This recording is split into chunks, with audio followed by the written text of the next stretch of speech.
Hi, I'm Ryan Holzapfel, transformational facilitator. Welcome to the podcast. I'm really glad to have you here. My goal on this podcast is to educate and share with people how we can transform and grow as human beings. So we're going to talk a lot about psychology and phenomenological techniques that help us get deeper into connection, meaning, and purpose. We're going to go through different theories and have interviews with guests, as well as sharing my personal expertise so that we can get as close to a deep transformational truth as possible. This, yes, could be considered as self-help. I prefer to just consider it as working through life issues and understanding ourselves as human beings. This is what I specialize in, this is what I'm trained in, and I'm really happy to be here to try to share some of this information with you all. Today, we're going to focus on the psychology of subpersonalities. What are subpersonalities? They're units of being within our psyche, within our psychology, that have their own motivation, urge, their own perspective towards lives, and these little units, these little selves that make up the whole of who we are constantly in dialogue, constantly having conflicting urges or beliefs or perspectives, and you'll notice only if you observe yourself for just a few minutes closely that this is the case. So this is a full around hour-long lecture that is just introducing what the subpersonalities are, specifically from the lens of Dr. Roger Strachan's self-soul-spirit model. He is a Gestalt psychologist and a genetic psychologist and has a really great perspective. I deliver this lecture. It's what I've been trained in. This was to a group of people that were working on transforming themselves last year in a leadership program that I was assisting in facilitating.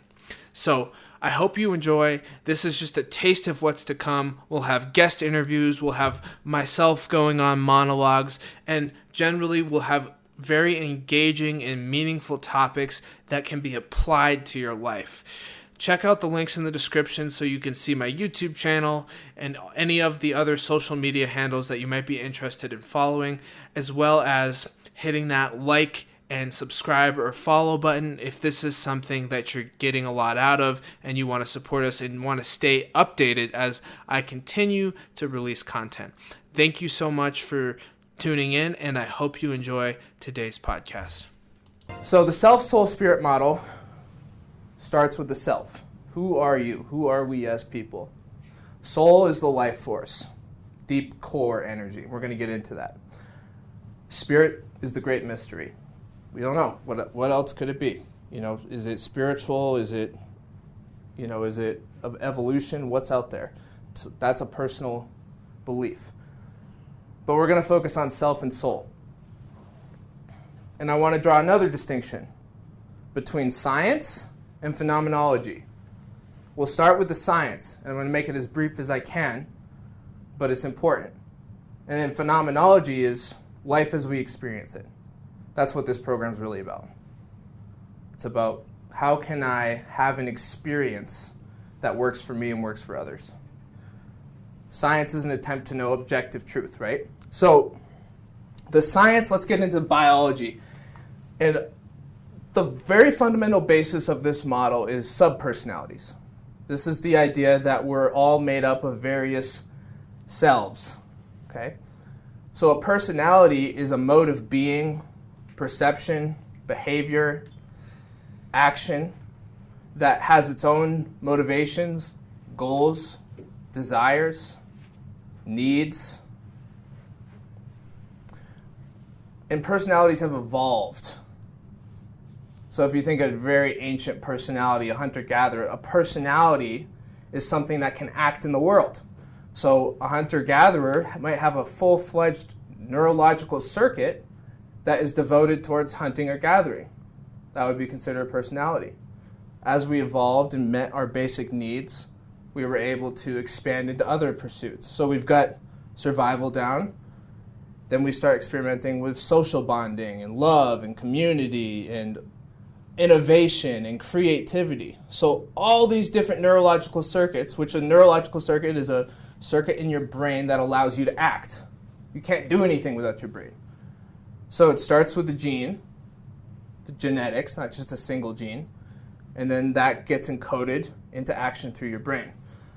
So the big debate, nature versus nurture, it's both. That's been my discovery in research. It's not one or the other. They're not totally separate. You can't do anything without your genes because your genes is what's enabling all your actions. You also can't really discover anything or act at all without the environment. The environment gives you cues, what's needed. So we accommodate based on those cues. So the development of subpersonalities is an evolutionary phenomenon, in my view, in the view that I've studied with Dr. Roger Strachan, who's the founder of this model. So the personality is viewed from a genetic basis, and we're all different, right? But we're also all similar because we're all human. So we have similar but different personalities. Any questions on that so far?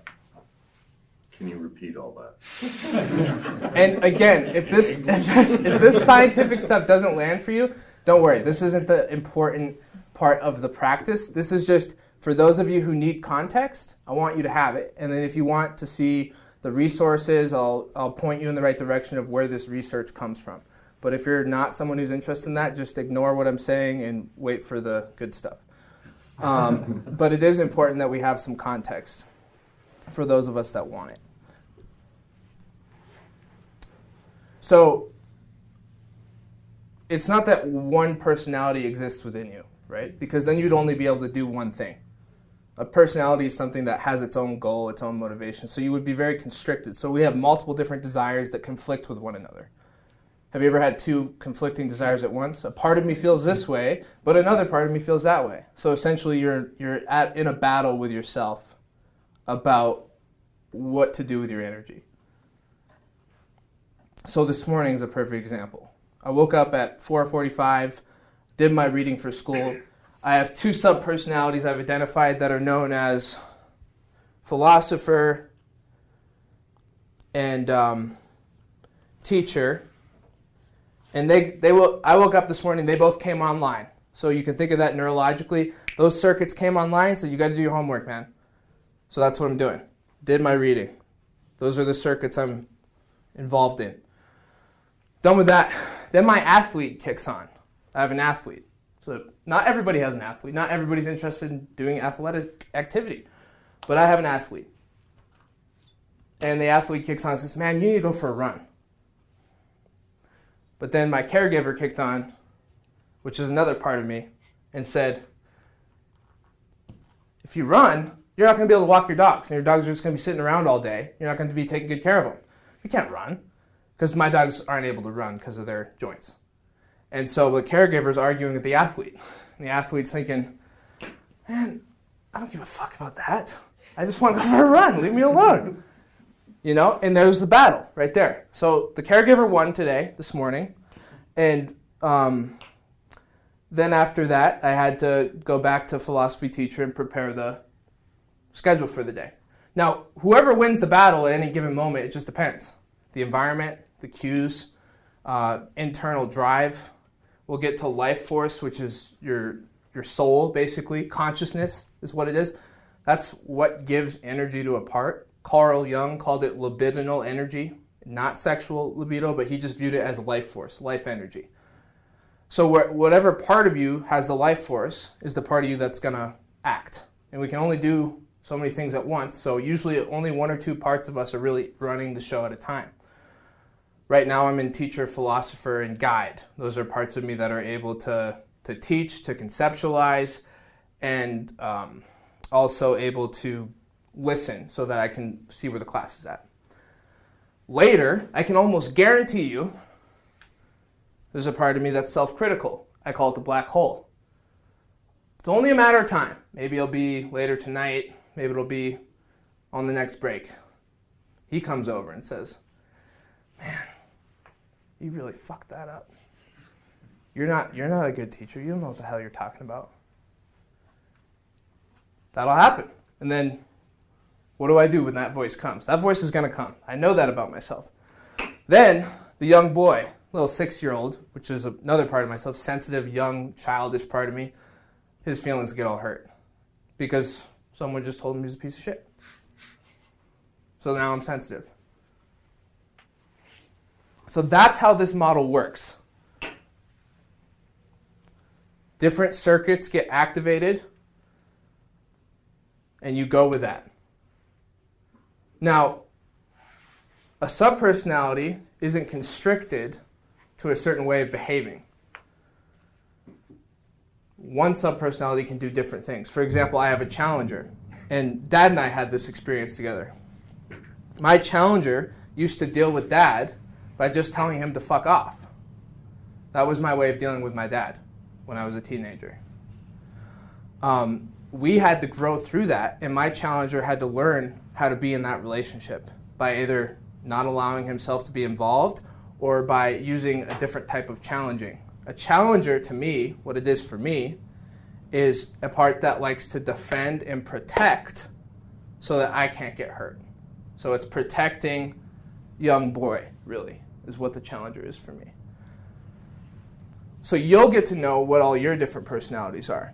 Now there's coping styles. A coping style personality is fundamentally a personality that's trying to help you deal with life. A coping style, like challenger for me is a coping style.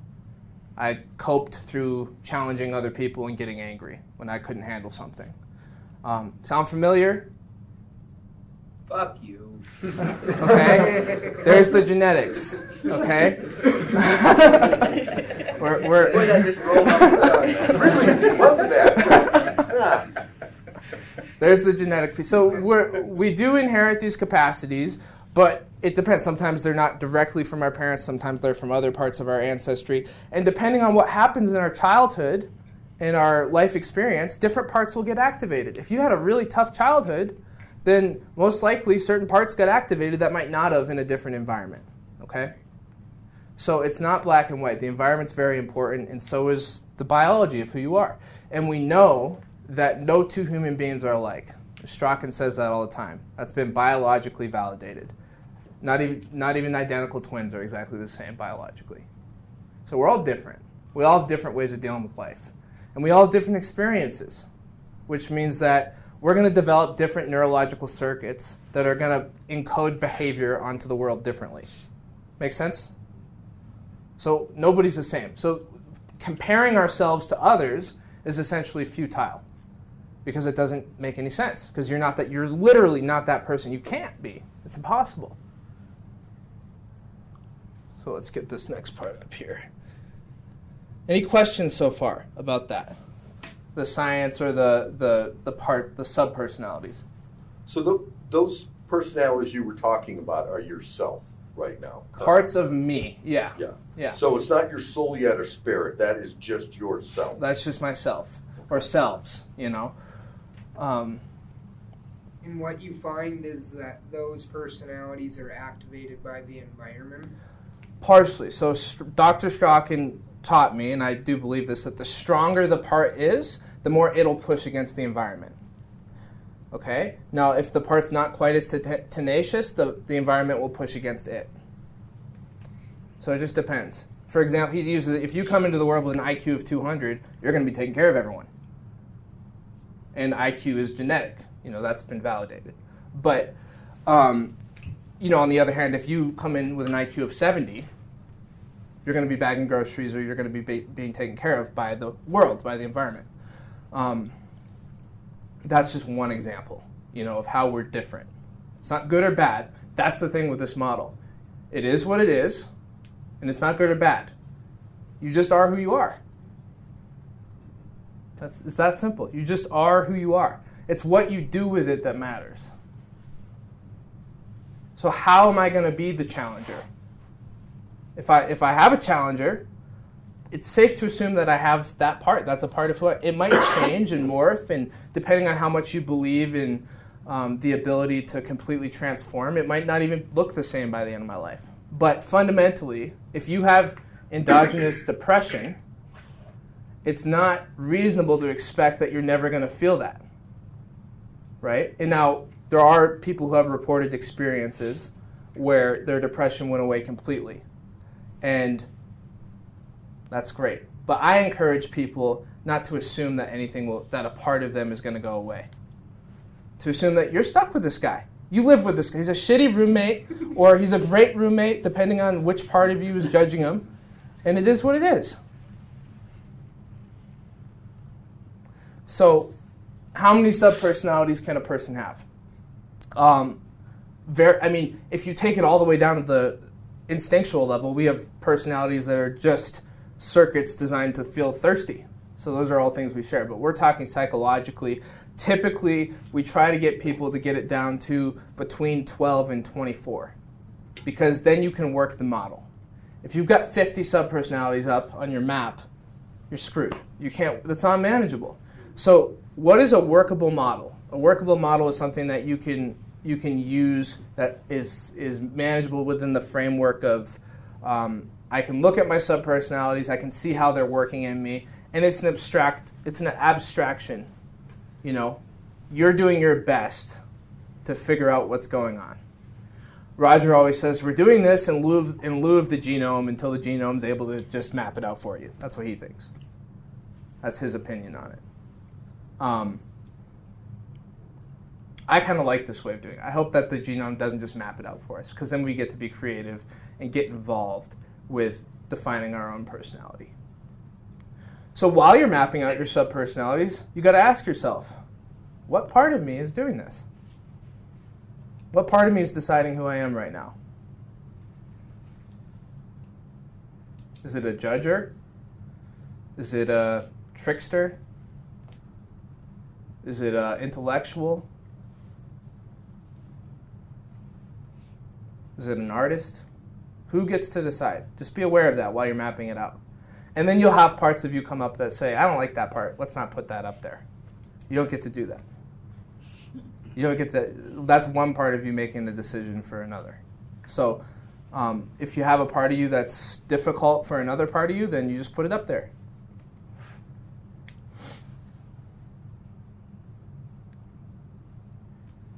So why do this? Why would you ever do this? Like, who cares? What's the point of this shit? Like, who gives a shit if you're made up of subpersonalities? Well, self-awareness is really important. Most of the time, we're just doing things. We're not even realizing. We just think we're a single thing. And Roger always tells me, Strachan, don't cram yourself into a single voice. Because when you do that, you fundamentally simplify something that isn't that simple, and you kind of oppress yourself in that way.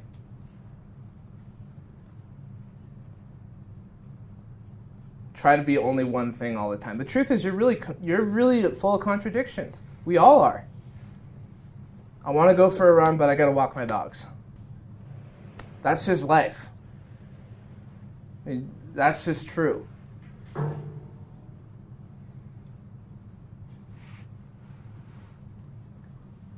So learning to accept the contradictions and be aware of them is actually unifying. It helps us make choices of how we're going to proceed.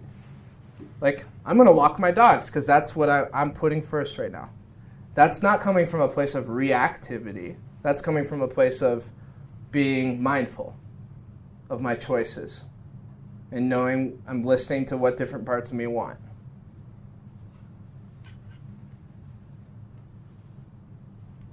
Any questions so far? So is it the decider or the challenger that makes those decisions? The decisions will come from different parts depending on the situation. Okay, now, and Roger always tells people, and I like this, he's like, don't worry about who's deciding whether you're going to get the large or medium Slurpee. That's just silly. But this is for really life on a more meaningful level. So who makes the decisions depends on who gets the energy in that moment. That's that simple. So whatever part of you gets the energy makes the choice. But who gives the part the energy? If you're mindful, it's the soul. Now soul, there goes science, right? But not quite, because life force, energy, consciousness is just being explored now on a physics level. And we know that consciousness exists. We know that we have consciousness. We can't figure out what the hell it is. But consciousness is what happens when you're mindful and you have the ability to direct your attention. When I tell you to meditate and I say put your attention on your foot or make this visualization, you're using consciousness to make that happen. So consciousness is where you want to make the choice from. What would be the most conscious choice you can make? For me this morning, it was walking the dogs. That would be the most mindful, soulful, soul-directed choice. So that's an internal frequency that I can generate and feel with my intuition of what the right choice is in that moment. There'll be other times when the soul doesn't know what to do and a more intellectual or organizational part makes a choice. So it all depends on the situation.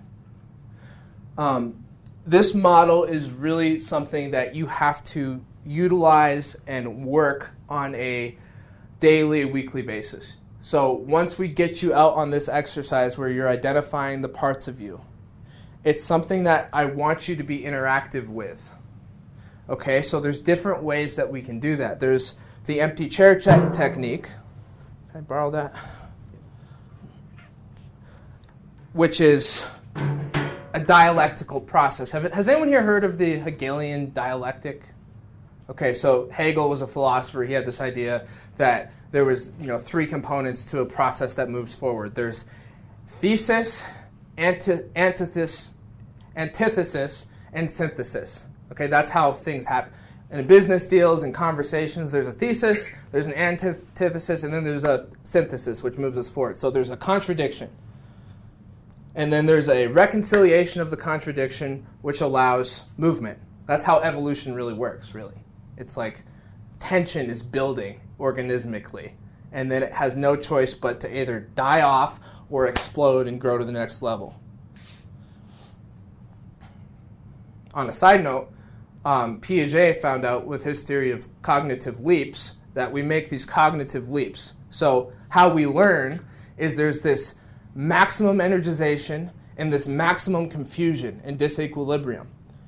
And there's this leap. We don't grow linearly. We grow in leaps. So it's like this. We don't grow like this. It's like random. Have you ever had a growth spurt? Like psychologically, where it's like, whoa, I just breakthrough. It happens in this weird gap would be the right word. It's a gap. So that cognitive learning model also applies to how we transform psychologically, meaningful experiences. They just... So in this program, you'll have moments where you're at maximum disequilibrium and maximum energization, and you're like, probably at that point, you're like, I don't want to fucking be here, right? Or you're like, this is confusing, I don't get it. There's a conflict. If you stick with it, in all likelihood, there'll be a leap.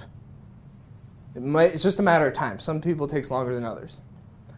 Anyways, that's a side tangent. But what I want to say is that there's different ways of working with, and I'm cranking this up too loud, I'm yelling.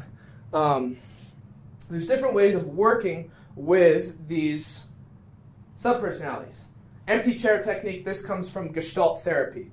Okay, an empty chair technique is essentially you get in the chair with the part. Okay, I'll give you an example of what happened for me yesterday. I'll be a little vulnerable just to set a good example. Black hole. Okay, this is the part of me self-critical and depressed. Man, I really fucked up today. I think I might have taught that wrong. I don't know. I think I really screwed that up. That was really hard for me, and I don't think I've learned enough. I don't think I'm smart enough. I don't think I've done enough research. I'm a fucking con artist. I'm just making this shit up. Nobody really knows what they're talking about. I don't know what I'm talking about. I'm not legit. I'm a fucking idiot. Okay? That voice is real in me. I know it's a little heavy. Okay? Boy, 6-year-old. We'll talk about the inner child here in a minute. Wow, I just feel horrible after hearing that. I don't want to be this way.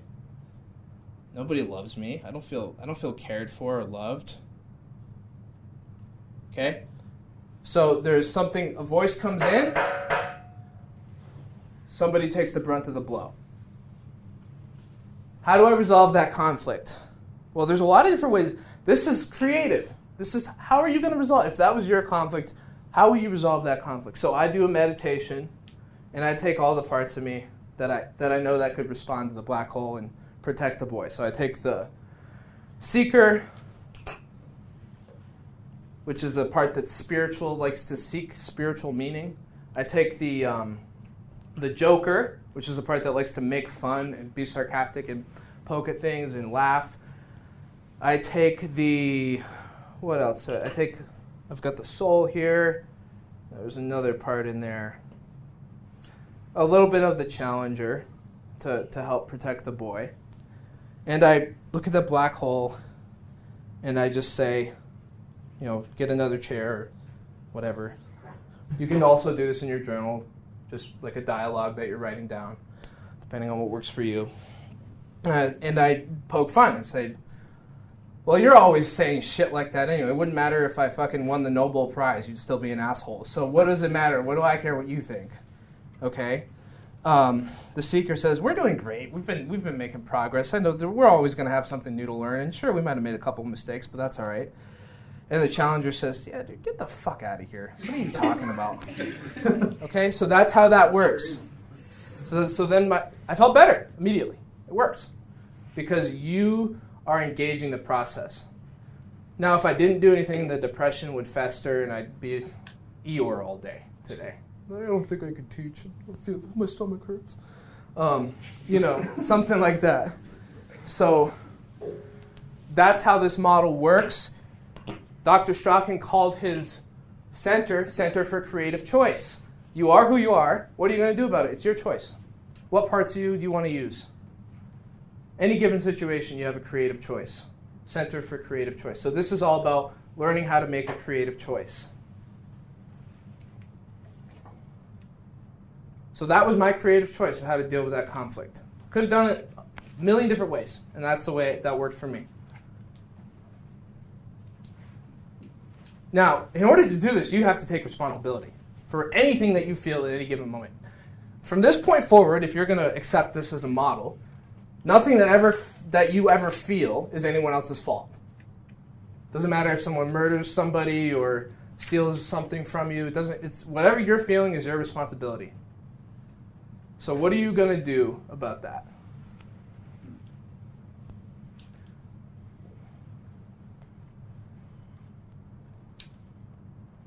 Questions?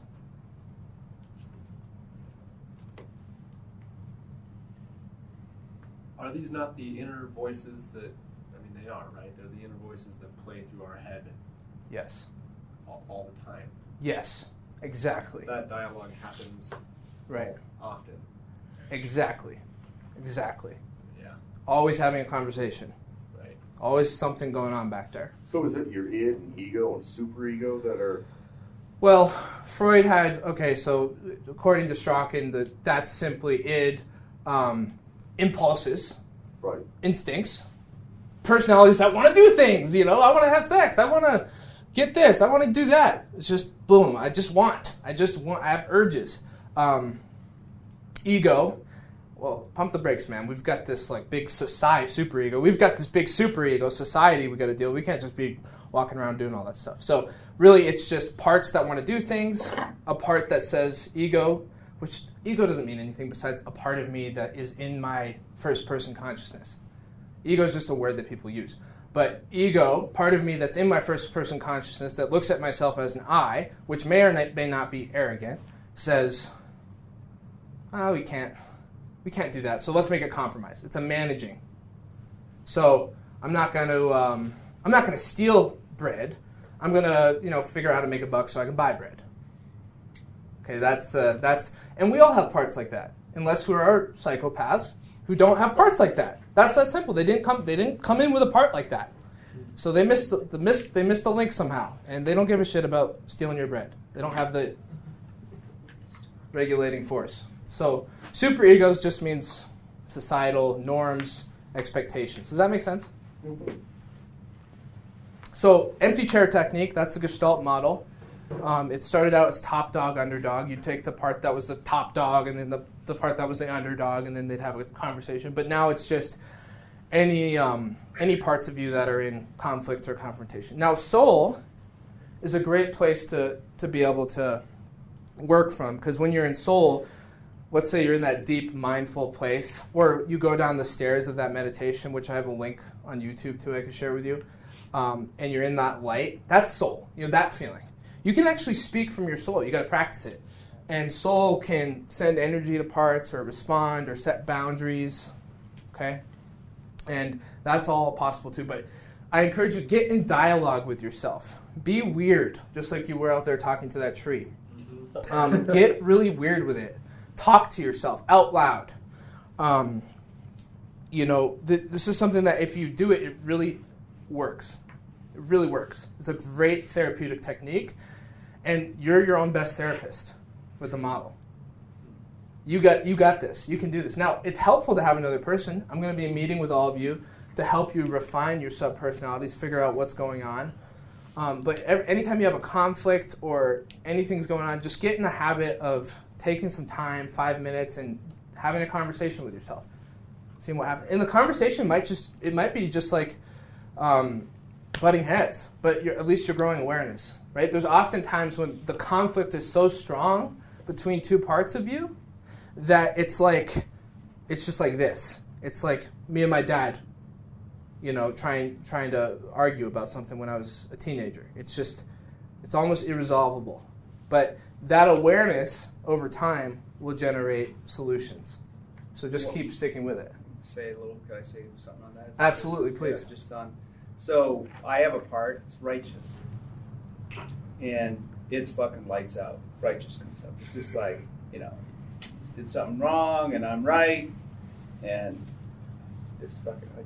I get flooded out. So, what we learned is, I'll tell you the first story is that Ryan called one day and he said something, and I said something back he didn't like, and it was a typical click. He calls back about a half hour later and he says, Dad, we got a great relationship.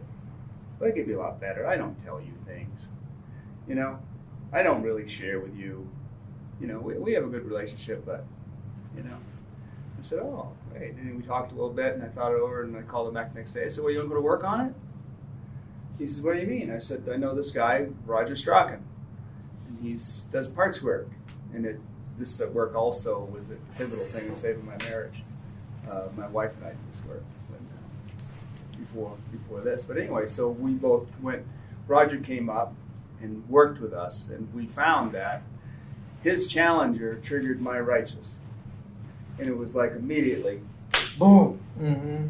And it was just lights out. There were just two parts that locked. I'll tell you, like, my wife was a huge one. I learned, I'm a teacher, right? Guess what? My wife doesn't want to be taught. That's a universal thing. Exactly. I was the last one to find that out. So I don't teach my wife anymore. I just learned don't do that. But fantastic. Huge. And that's the key to this model, how it applies socially, which is what we started. How do you be in the world? And you figure out what parts you need to bring to any given situation. My partner, Victoria, doesn't like when I teach her either. So always wondering, what's happening here? What parts are at play? What am I bringing to the table here in this moment? And what is that other person bringing to the table? And you'll find that oftentimes relationships are so much more simple when you just realize that, a part of me was just conflicted with a part of them. But then there's other parts of us that are like totally friends and we can figure this out. But I have to get that part that's in the way out of the way first, which is what he's talking about. So in order for Dad to make space for the relationship, he had to take righteousness, and I know everything, out of the door. And in order for me to make progress with Dad, I had to take fuck you, Dad, out of the door. And now it's a joke. Yeah. It might be letting off a little steam every once in a while. A joke?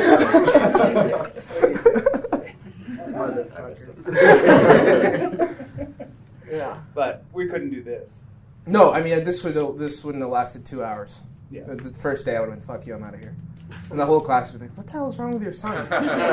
He's an asshole.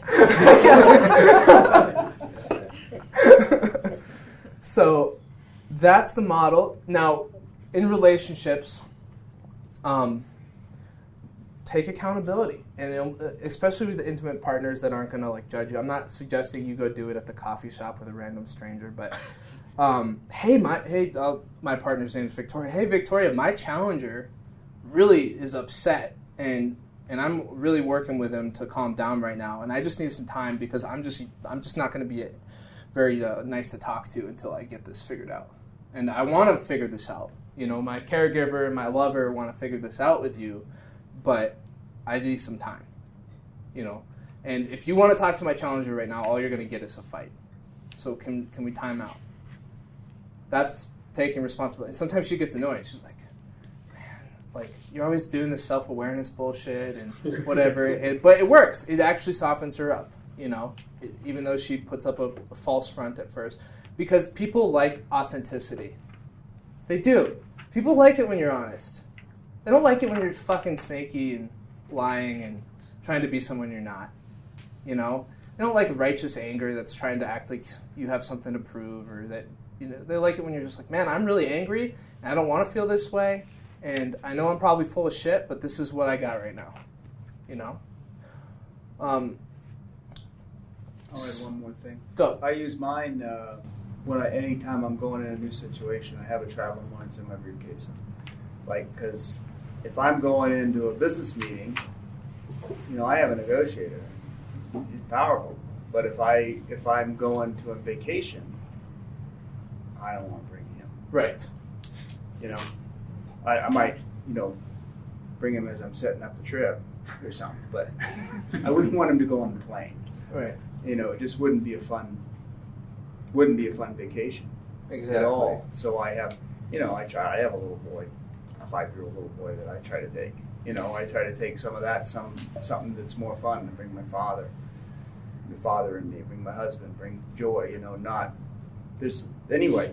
The parts can, in one situation, be great, and in another situation, really destructive. So it's good awareness because you start noticing when a part comes up, and you just try to set it aside.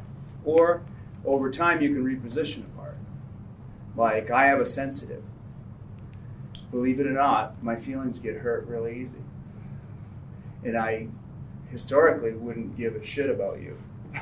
But I tried to rework the sensitive to be more sensitive of other people and not as sensitive of my own, you know, taking things personally myself. I still have a sensitive. But over time, I've tried to reposition to do that. I hope that was on. Yeah, absolutely.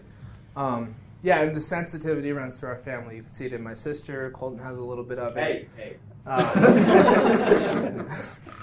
As you can see. Mother. Our mom doesn't really have that sensitivity. She's much more internally resolved, emotionally strong. I mean, she gets overworked and takes care of people too much, and that's where my caregiver comes from. But mom doesn't bring that same sensitivity to the table. So that's the other thing. It just is what it is. I've got strong sensitivity. It is what it is. So it's my responsibility to work with it. It's not your fault. It's not your responsibility. I'm not going to make everyone walk eggshells around me. That's manipulation, right? People do that. People manipulate their environment so they don't have to feel uncomfortable. That's just what we do. Constantly, if I can only get them to act this way, then I'd feel okay. But this model is all about, what do I need to do to feel okay? So it's all about personal responsibility. Dr. Strachan doesn't have sensitivity strongly. And we talk about it all the time. He doesn't give a shit. It doesn't fucking matter to him. You know? It's just his personality. And he's very frank about that. Neuroplasticity. Buzzword. Everybody probably knows it, no? You've heard of it? Yeah. And has anyone not heard that word? Okay, the ability for the brain to change. So the adaptability of your brain to change and build new neurological circuits. So if you imagine you had a part of you that wanted to manifest itself differently, then the key would be to create a new habit that would allow that part to take form in the world in that way. So now my challenger used to be protect the young boy by telling everyone else to fuck off. That was the old pathway. New pathway is context. Are there situations where someone might need to be told to fuck off? Maybe, sometimes. There might be a situation where that's true. Not very often. So bring to any given situation what the situation needs. Yes, no, maybe, hey, that doesn't land well for me, whatever. Challenger now holds good boundaries, but doesn't bring, as Strachan told me, 10 pounds to a 1 pound argument. Okay? We have a great story. So I was working here at LC as a just getting to know the business. It was like a once a month I would come out and work with an old employee here.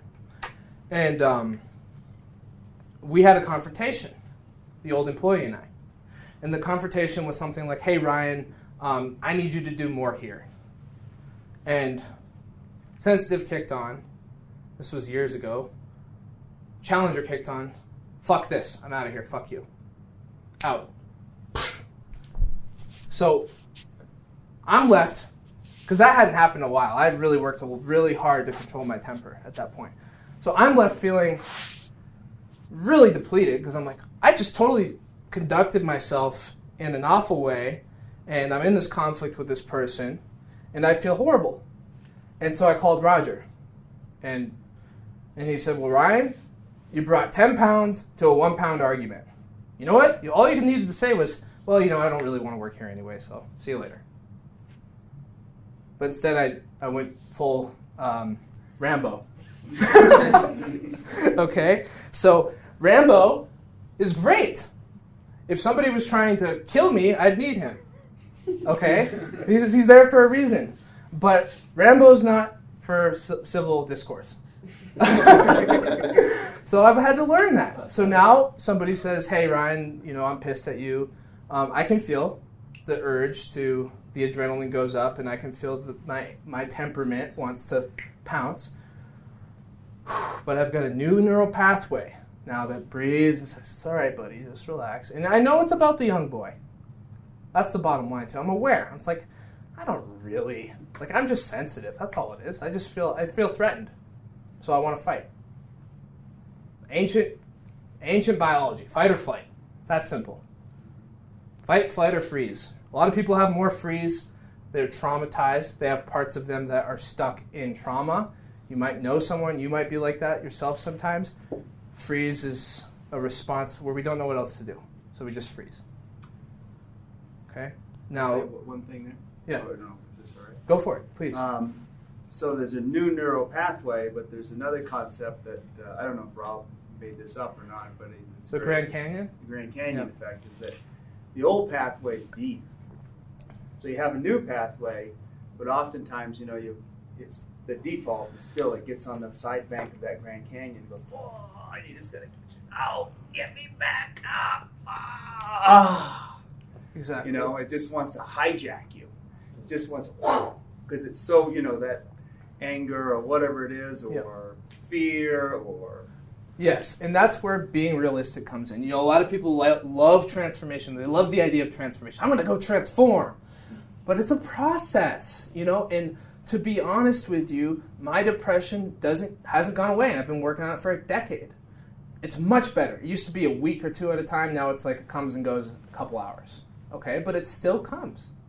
So Dad doesn't have that. He never had that part of him, the depression. My mom has it. Okay. So the point in what I'm trying to say is that when the depression comes, I don't judge it and be like, wow, I really didn't do enough transformation. I understand that there's a circuit in my brain that does that. And some circuits are going to be with us our whole life. It's just that simple. Some of them we will change. And depending on how much you believe in spirituality, maybe you could totally change everything, and there's some research that indicates that that's a possibility. But for the most part, in all likelihood, you're going to remain with most of the parts of who you are. You're just going to figure out how to manifest them differently. So now, for me, the black hole, although it still comes with things like it did yesterday, it also comes with tenderness and grief. There's nothing wrong with grief. Sometimes life is just sad. So you learn to give every part of you a job. Okay? Were you going to say something? I was just going to say the awareness that he's going to give you this afternoon is the real gift of these different parts. Absolutely, yeah. And here's another word I want you to keep in mind. Repurposing. So repurposing is when you take a part, like the Challenger or the black hole, sensitive, and you give it something else to do. It wants something to do. It's like what are the German Shepherds, for example? They need something to do. You got to give them something to do. So if I tell the Challenger, listen, your old job, it's not working. What I need you to do is like be ready if shit does hit the fan, and I also need you to like hold good boundaries and like stand up for yourself and be assertive. Like say what you want, mean what you say. That's a great strength. You know, we were talking about not saying no when you, or not saying yes when you mean no. Challenger can do that. No, I'm not going to make it. There's a lot of parts of me that can't do that. Caregiver can't do that. Caregiver's like, I want to do it to make you happy. But Challenger can just say no. So learn how to repurpose your parts. Center for creative choice. What is the creative choice that you can make with this part of you? I do not want you to try to get rid of the part. I want you to figure out what to do with it. I don't care how bad other parts of you don't like it. Figure out what to do with it. Give it something to do. And in order to make that process happen, you might need to do some sort of ceremony or healing process to let go of the old and make room for the new. We don't want to let go of the old. Funny joke. So I'm talking to a very close friend of mine who has depression. And they were very depressed. And my joker came out. It was making them laugh. Guess what they said? Don't make me laugh, I'm depressed. Don't make me laugh, I'm depressed. So that implies that they want to be depressed. That's what the parts of us that are doing with it, they want to do that. Depression wants to be depressed. It's proactively depressed. Now, of course, yes, there's trauma and there's things that happen to us that put us down that, but then once we get the victim going, we tend to want to stay with it. Certain people who have stronger proclivities to being a victim. Some people don't struggle with that as much. So, does that make sense what I'm trying to say? When the Challenger's going full Rambo, that's what he wants to do. He wants to do that. He'd love to spin it and act like, well, you gave me no choice. But that's a post hoc rationalization. Okay? That's the other key to this model.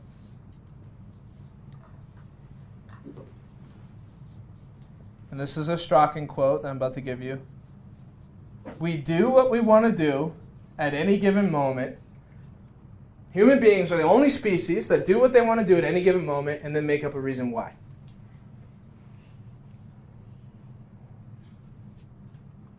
My mom made me do it. Or they made me angry. Or, well, I quit. So you see, I quit my job because the economy and this and that. Whatever. We really aren't that rational as we like to think. We just do things politically. Okay, Jonathan Haidt has a great book, Righteous Mind. People just believe what they want to believe. That's it's their little feelies. They like them. They want to keep them, right? And then they rationalize it. Now, that's not to say that rationality doesn't have a place. Of course, intellectualism and rationality is one of the cornerstones of society. It does have I have a philosopher. I could study this shit all day. I could study evolution and subpersonalities. I could do that for days and days. But truly, most of the time, we're engaging the world from a place of emotional intuition, and then we're using rationality as a way to justify our choices. Because we want to do things. I want to give. I want to be of service. I can make up all these rational reasons why, but I just want to do it. Right? Or I want to be angry. I can tell you why. I make a big bullshit story about all the reasons why I'm angry. And it might be convincing. I might be a great storyteller. Right? But at the end of the day, that's just what wants to happen. So we don't make excuses in this model. We just state what is. Okay? So that when the challenger's up to bat in the conversation, in the chair work, or when you're working your parts, the challenger doesn't get to say, well, let me explain myself. No, the challenger just says, I'm pissed. And I'd like you to fuck off. That's just what it is. All the other stuff is fabrications and stories. Black hole says, I'm depressed and I feel like a piece of shit.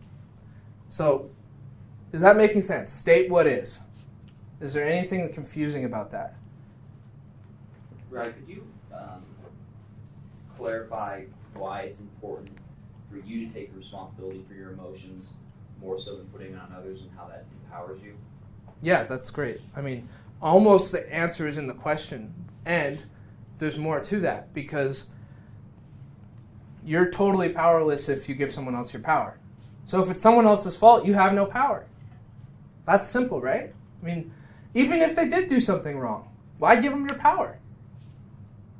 In Alcoholics Anonymous, we always take our part, no matter how fucked up the other person was.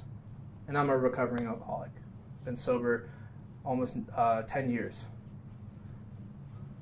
So we always take responsibility for our part, even if the other person did worse. And we don't focus on them, we focus on ourselves, because that's the way to recovery, that's the way to healing. People don't want to do that. People don't want to work this model because it's hard. Like, to actually be conscious of who's doing what inside of you and take responsibility for that in any given moment is difficult. So people fizzle out. They work it, and then they get some cool little tidbits, and then they bounce. And a lot of the people that do stick with it are amazing. They get great benefits. But for most people, they do it for a couple weeks, so that was a cool exercise. And then they go right back to single voice. To, it's just me. There's no nuance here. So we'll be using this when you bring these in your meetings with Ryan or I. First meeting with Ryan, we'll be really nailing it down, and then you'll bring these to your meetings, and we'll work them, as far as what's going on with you, and work the parts with it. Exactly. Through the whole program. So Dad has asked me to bring in the concept of shadow, which is a Jungian term. Does anyone have any idea what shadow is? Can you just throw some things out there? Anybody? Is that part of ourselves we don't want the world to see? Or that we ourselves don't want to see? Yeah. Yeah, exactly. Anything else? And maybe not aware of it. Yeah, that was just something that I try to hide, would be my shadow, and I'm sure, like Eric just said, there's parts of me that I'm not even aware of that probably aren't the best. Yeah. Or dark. Yeah. So I want to strip shadow down to just something simple here. Any part of yourself that you're uncomfortable with, that there's some sort of aversion to or some sort of suppression of, so any of that is mostly shadow. It's like, and what happens with this term shadow is it gets complicated and construed as deep darkness, and it's really just parts of myself I haven't integrated. So shadow could be good or bad, depending on your value judgment. Shadow could be having a hard time feeling pleasure, or having a hard time coming to tears, or anything. It could be, it's so simple, really. It's things that we try to avoid or suppress or mitigate because it's just not comfortable, okay? Or we have some part of us has an agenda to keep us away from that. For example, Challenger might say, well, if the spiritual seeker and the poet and the lover and the conceptualizer come online, then I might not have as much power anymore. So I'm going to do everything I can to take energy back from them and avoid them, right? So parts of us will try to take energy back. If you confront the part of you that's used to having control, and you try to tell them, hey, this isn't working anymore, man, like setting a boundary in a relationship, they're not going to like it, most likely. So you got to be strong, and you got to have the conversation. You got to use your mindfulness to work that situation, and it's hard. So that is, and let me just tell you all the parts of me so you know: caregiver, challenger, boy, and I'll get to the inner child in a second, joker, athlete, teacher, lazy bear, shaman, friend, lover, workhorse, addict, wild man, warrior, which is a little different than the challenger for me, cosmic cowboy, guide, philosopher, conceptualizer, poet, seeker, black hole. Each of these parts has their own way of motivating and conceptualizing and relating to the world. That's my parts. That's how I've done it. It's changed over the years. There was different parts for the first couple years, and then I gained more self-awareness and I changed things. So that'll probably happen for you. It might change over the days. It might not change for 5 years. And a few people here did this with me a year and a half ago or so. Okay, fantastic. So fresh. you have some awareness of the model. Yeah. Now, inner child, most people have a part of them that is a child. That is very typical, and it would be questionable if someone said they didn't, because most people do, but if you don't feel you have an inner child, then that's fine. I have a funny story. We were doing a training with the company I used to work for on this model, and I had a woman say, "I don't have an inner child." And I was like, "Really?" She's like, "Yeah, I don't have an inner child." Well, turns out she just really, there was a part of her that really didn't like her inner child because it was a lot of emotions in there. So she was just holding that in, and it came out after a while that she does, and it was just really hard to be that part because the trauma or whatever was there. Okay? So be gentle with yourself if you have a part that's really feeling that way, and ask for support if that's the case. But yeah, you most likely have a party that's kind of naive and playful and loving and childlike. That's probably the case. I mean, we all do. They typically have an age, either a very important age of our life, or an age where something difficult happened, or an age where we really came into our personality differently. So figure out, how old does your child feel? Now, again, I want to revisit universalizing.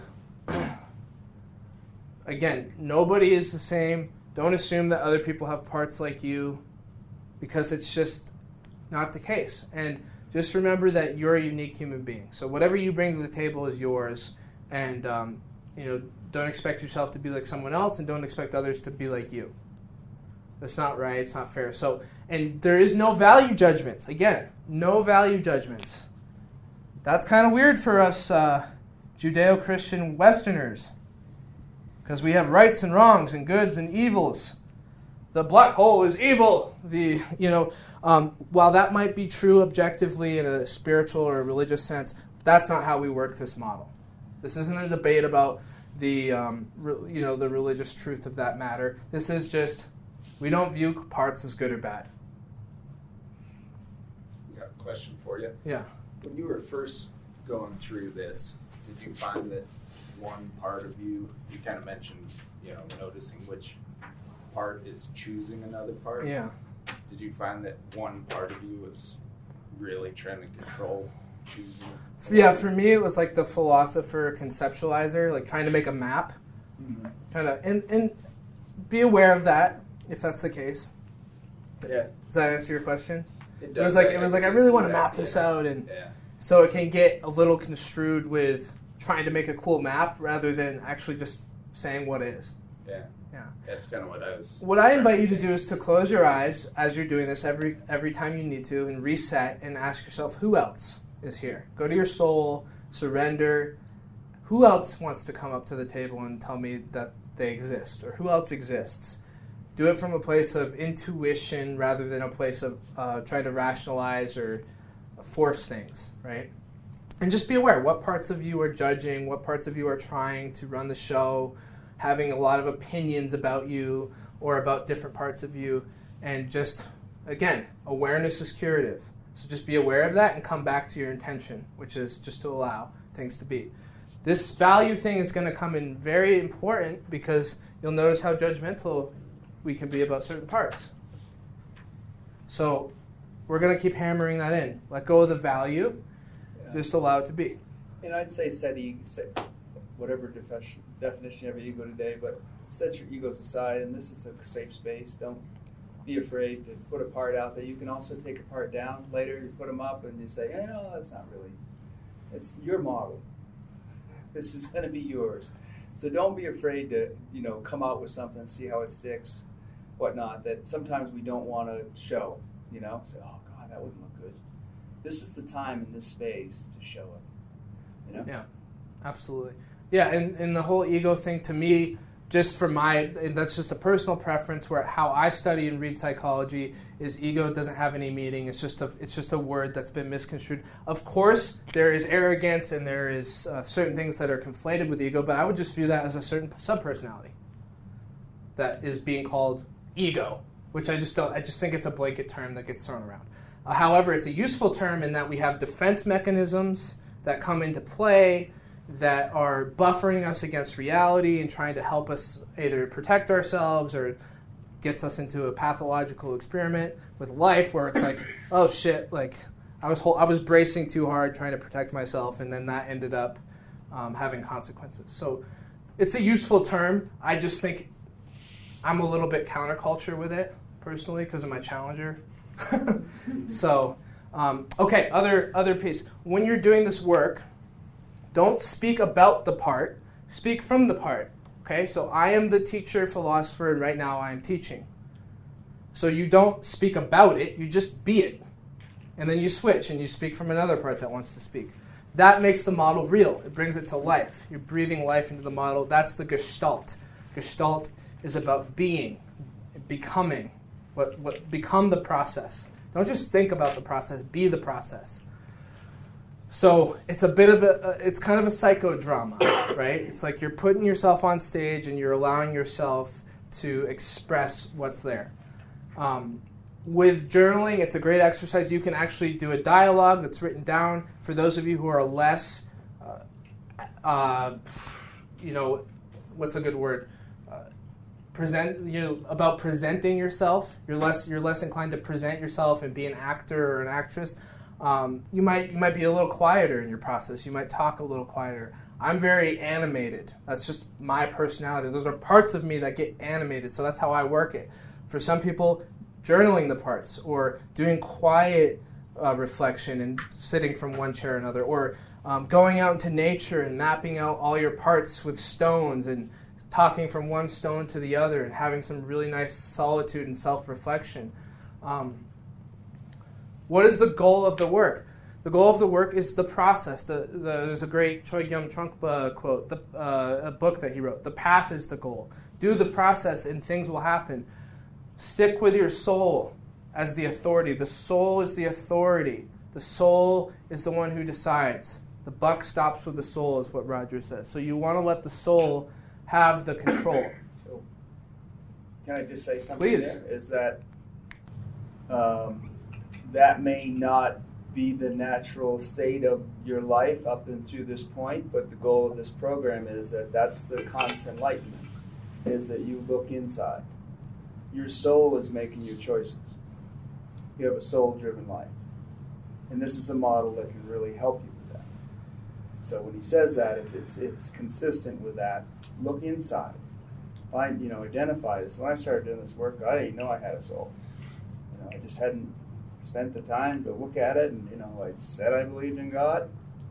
I had no experience related to God. I didn't know God. So this is the chance to know that for yourself, tap into your soul. So don't, really spend some time listening. Is that what this is going to be? Who am I? Who's, right in the third eye. Who am I? Who's picking this? Fucking A, I am. Absolutely. Yeah, not the other voices of the moms and the dads and the culture and all that stuff. Yeah. It's right inside here. Fuck me, I'm doing it. More information on culture. So in Gestalt, we call that introjects. It's a message that comes from outside that gets hooked into us. Okay, so boys don't cry, girls aren't tough, you should make this much money, you should value these things. Mom and dad believe this, so I have to believe this too. Society thinks that you're supposed to be a certain way. So those are outside beliefs that stick into you. They stick to certain parts of you. So there's a compatible resonance, because in this model, another little catchphrase, everything is attraction and connection. So when there is an attraction to a part of you from something outside, it'll cling on. So my boy is vulnerable to criticism because there's an attraction and connection. Strachan, because he doesn't have the same sensitivity, there is no attraction and connection to criticism. So criticism goes through him, and his problem happens to be arrogance, what a lot of people would call ego. So for Strachan, it's the opposite. It's I'm too self-critical, and he's wrestles with pride, and he's very aware of that.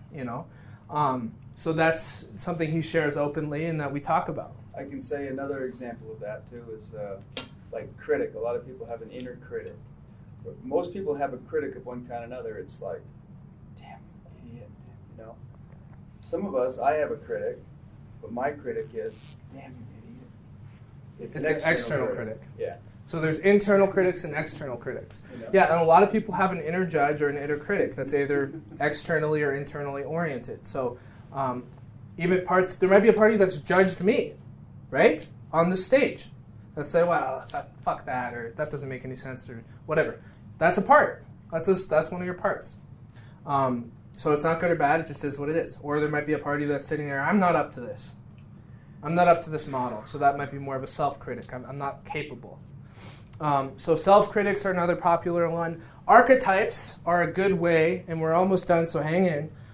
Archetypes are a good way to get inspiration for your subpersonality. So look at or think about the archetypes that you see in movies, that you read in books, whether it be magician or jokester or trickster or businessman or hero, of course, hero, warrior. You can think of them all. Now, archetypes are society's way of understanding collective images that are represented through human beings. So remember, the archetype is a doorway into the personality, but it is not who you are. You are not that archetype.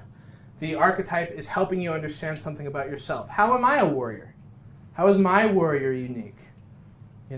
It's different than the one I saw in the movie, but it's similar at the same time. So how is it unique? Okay, can someone turn the AC on, please? It's a little... It's on. Oh, it is? Maybe I'm just hot. 77, so From all it's this not walking working around great. and yelling. It is 77, but it is on. Okay, it does feel a little warm, but it's okay. Kind of a nice temperature. Yeah, if you like it, that's great. Should we do hot yoga? I'm just in the hot seat. That's really what it is. So let me just make sure I'm not missing anything, because I think there's a few more essential pieces that we should not forget before you get going. While I'm marinating, questions, comments, concerns, rebuttals, resistance. How many subpersonalities have you found for yourself? I think I'm at like 19 or 20 right now. I was at 23 at one point, but I narrowed it down. Are each one of those magnets one of them? Yeah, exactly. And that's it. You can get one of these magnet systems done. We can help you find someone to do that for you. I recommend it. I'm going to try to get you each a little travel one like I did before. It's a thing like this if Mado is still doing them after you meet with Ryan and you get everything wired down. Cool. That'd be great. These, you'll use these to begin with, and they're great. You can keep them in your notebook. So the idea today is really just to lay out some of our personalities and then sit down and kind of drill through it, review it. Yeah, so I'll give you that exercise here, and what that's going to be is I want you to get a piece of paper and a pen first and write down everything that comes to mind that could be a subpersonality, okay? After you do that, I want you to use the sticky notes on one of these sheets of paper on the wall and consolidate. So look for doubles. Like a lot of times people will come up with 50 or 60 or more, and there's a lot of repeats. So be aware of things that are actually the same. Like a critic and a judge, for example, could be the same. Or a warrior and the challenger could be the same, but in this case they're not. So be discerning about similarities within your system. And sometimes it's adjectives that aren't really parts. yeah, and I don't expect you to get it down to below 24 today. I'd be happy if it was hovering around 30. When we have our one-on-one meeting in September, we're going to narrow it down, and you might be able to narrow it down more in the meantime, between now and then. So that's going to be the assignment. I'm not going to have you do, unless there's an extra amount of time. If you get done early, come to me. I'm going to give you another exercise.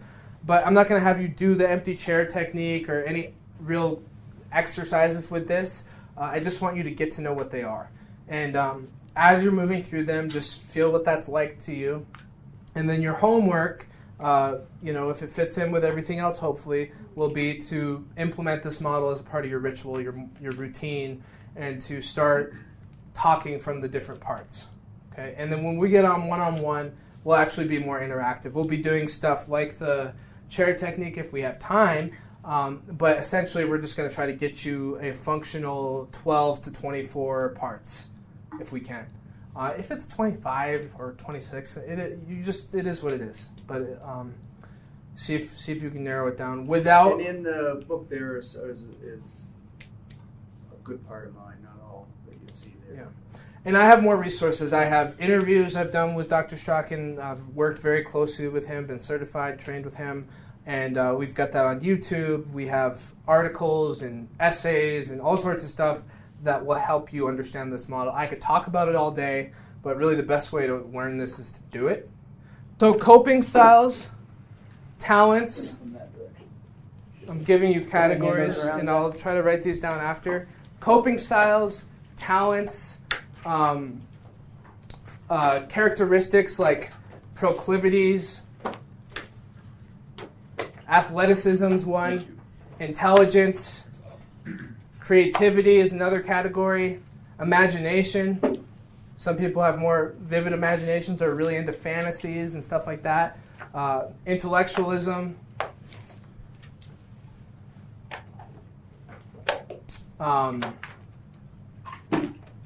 There's more, but I'll think of them as I'm sitting down and put them up on the board. Can anyone think of other categories that might fit into this, of parts that could be, that haven't been mentioned? Anything come to mind that could help? Relationship? Yep, relationships like a lover, somebody who's a partner, a husband. Father. A lot of people know they're going to be a father way before they're a father. So there's a part of them that's a father or a mother. But there's natural fathers, and there's some that are biological fathers, but not really a natural father. We're looking for someone that's it's just your calling. Right. You're called to be a father. That's a very good point. Yeah. So not just whether it is a fact that you have physically are a father, but are you called to it, or are you just actually a father, actually a teacher? That kind of stuff. Are there any other categories that anyone wants to shout out that they can think of? Thinking about your kind of shadow items or what I think that helps. What are the areas that you're avoiding about yourself? Good question. That's great, Chris. Okay, so we're going to hover around the room while you're working on this, and we're here. If you need anything, I'm here. Dad has been trained in this model as well. He's qualified to help you very much so please lean on him. Thank you for tuning in to Ryan Holzapfel, Transformational Facilitator. I hope you enjoyed. Subscribe to my content and stay tuned for more.